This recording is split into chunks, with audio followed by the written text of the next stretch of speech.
Hello students, in this video we will discuss about chapter number 10 mechanical properties of fluids. So students, what is fluids? So fluids means those substance which can flow. वो सब materials वो सब substance जिनके अंदर flow होने की property होती है उनको हम फ्लूइड्स बोलते हैं. सो कंबाइन करके लिक्विड और गैसेस दोनों को हम लोग क्या बोल सकते हैं, फ्लूइड्स बोल सकते हैं. तो इस चैप्टर में हमको लिक्विड और गैसेस दोनों की ही जितनी भी जो मैकेनिकल प्रॉपर्टीज है उन सब के बारे में हमको डिस्कस करना. तो first, pressure. What is pressure? Pressure means upthrust per unit area और नॉर्मल फोर्स पर unit area. And we know that जब हम किसी ऑब्जेक्ट के ऊपर प्रेशर अप्लाई करते हैं देन जो नॉर्मल फोर्स पर यूनिट एरिया पे वर्क करता है this is known as pressure. So pressure means force upon area and force represented by F and area represented by A. So pressure P is equal to force upon area A.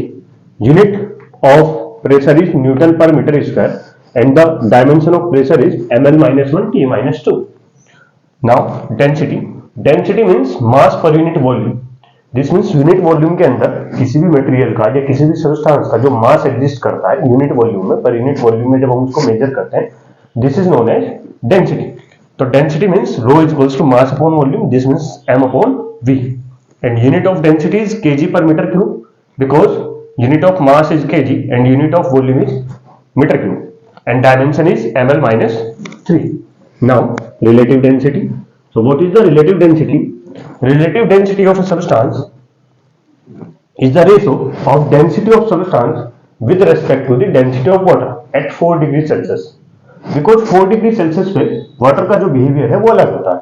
Starting में जब आप किसी object का temperature increase करते हैं तो starting में density decrease होती है, बट वाटर के साथ थोड़ा सा अपोजिट है. वाटर की डेंसिटी पहले इंक्रीज होती है, फिर अप्रोक्स 10 डिग्री सेल्सियस के आसपास जाके वो दोबारा फिर डिक्रीज होने स्टार्ट हो जाती है. So relative density is equals to density of substance upon density of water at 4 degree Celsius and relative density is unitless and dimensionless quantity. Objective questions के लिए याद रखेंगे, relative density is unitless and dimensionless quantity. Now what is fluid pressure? So fluid pressure means if we have a container in which we contain a fluid, ideal fluid consider कर सकते हैं या viscous fluid consider कर सकते हैं, दोनों ही pressure apply करते हैं कंटेनर के वॉल पे. सो फ्लूइड के अंदर क्योंकि हमने पढ़ा है फ्लूइड दो substance which can flow. So fluid के जो एटम्स होते हैं बेटा वो फ्लो करते हैं, रैंडम फ्लो करते हैं. जब वो रैंडम फ्लो करते हैं तो उनके एक मॉलिक्यूल के साथ दूसरे मॉलिक्यूल के बीच में कोलिजन होता है. साथ साथ जो कंटेनर की वॉल्स है वो कंटेनर की वॉल्स के साथ भी क्या करते हैं, कोलाइड करते हैं. कोलाइड होने से इनकी जो मोशन की डायरेक्शन है, जैसे ये वाला मॉलिक्यूल इस डायरेक्शन में मोशन कर रहा है तो कोलिजन के बाद ये इस डायरेक्शन में मोशन स्टार्ट करेगी. वॉल के साथ जब ये कोलाइड करेगा तो उसके बाद तो यहाँ पे इनके मोमेंटम में चेंज होता है. और जब ये पर यूनिट टाइम ये जो चेंज इन मोमेंटम जब इस पे अप्लाई होता है किसी भी वॉल पे तो according to Newton second law force F is equals to dp by dt. This means ये चेंज इन मोमेंटम जब होता है किसी भी मॉलिक्यूल्स के अंदर तो वो जनरेट करता है फोर्स. और ये फोर्स जब किसी भी कंटेनर की पर यूनिट एरिया पे अप्लाई होता है तो उसको हम बोलते हैं fluid pressure, because pressure is force upon area. ये प्रेशर फोर्स पर यूनिट एरिया. क्लियर? तो this pressure is known as fluid pressure. This means किसी भी कंटेनर के अंदर लिक्विड जो कंटेनर की वॉल्स पे जो फोर्स अप्लाई करता है उस फोर्स को हम फ्लूइड प्रेशर बोलते हैं. Done? Now Pascal law. What is Pascal law? Pascal law means if we apply or if we exert a force at a point on an ideal liquid or non-viscous incompressible liquid, then this pressure transmitted equally at every point of the liquid. This means according to this, the pressure applied on a point of a fluid is equally transmitted in all directions. This means अगर हमारे पास एक fluid है और उसके अंदर आपने ऐसे 4 piston लगाए हुए 1 2 3 एंड 4.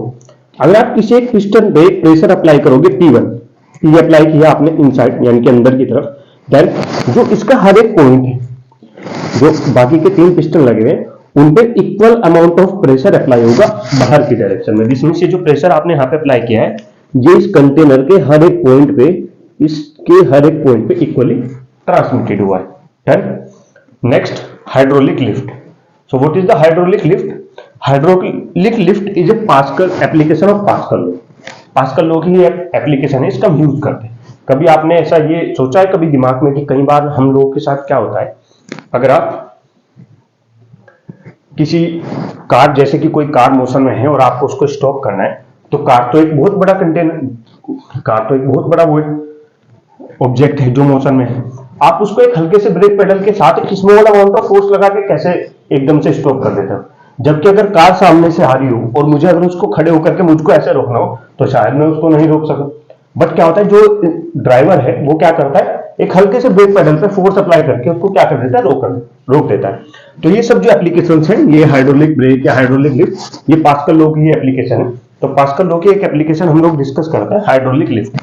इसमें हमने कंसिडर किया कि हमारे पास दो पाइप्स हैं या दो पिस्टन हमारे पास है of area A1 and area A2 and A2 greater than A1, this means area A2 greater than A1। Done.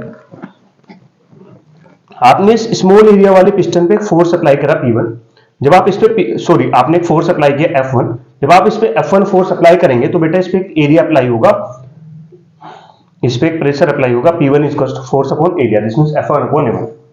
Clear. और ये जो प्रेशर है अकॉर्डिंग टू पास्कल लॉ, ये same amount of pressure equally transmit होगा इस पूरे के पूरे लिक्विड में, दिस मींस इस वाले पॉइंट पे भी सेम प्रेशर, इस पॉइंट पे सेम प्रेशर, इस वाले पॉइंट पे same pressure. So according to Pascal law इस वाली सरफेस पे भी सेम प्रेशर अप्लाई होगा जो आपने इस तरफ अप्लाई किया है, दिस मींस P1 किसके इक्वल होगा, P2 के इक्वल होगा। क्लियर। यस और no. So according to Pascal law P1 is equals to P2 and P1 means F1 upon A1 and P2 means F2 upon A2. So F2 is equals to F1 into A2 upon A1. As we know that A2 greater than A1. So value of A2 upon A1 greater than 1. भाई क्योंकि A2 greater than A1 है तो A2 upon A1 की जो value आएगी वो greater than 1 आएगी, और जब ग्रेटर देन 1 वैल्यू से आप F1 को मल्टीप्लाई करोगे तो F2 की वैल्यू बेटा ग्रेटर देन F1 है। दिस मींस आपने स्मॉल अमाउंट ऑफ फोर्स यहाँ पे अप्लाई किया स्मॉल एरिया पे, और उस स्मॉल अमाउंट ऑफ फोर्स का यूज करके आपने लार्ज एरिया पे एक लार्ज अमाउंट ऑफ फोर्स आपने निकाल लिया या उसको कन्वर्ट कर दिया। डन। यस और no. So according to Pascal law ये पॉसिबल हो पाया कि हम लोग small amount of force apply करके, तभी तो ड्राइवर क्या करता है, small amount of force apply करता है, और कार के जो टायर्स हैं जो मोशन में उनको एक large amount of force feel होता है अकॉर्डिंग टू एरिया डिफरेंस, और उसकी वजह से क्या होता है वो हमेशा वो अचानक से क्या हो जाती है, स्टॉप हो जाती है, हम उसको इजीली रोक सकते हैं। डन।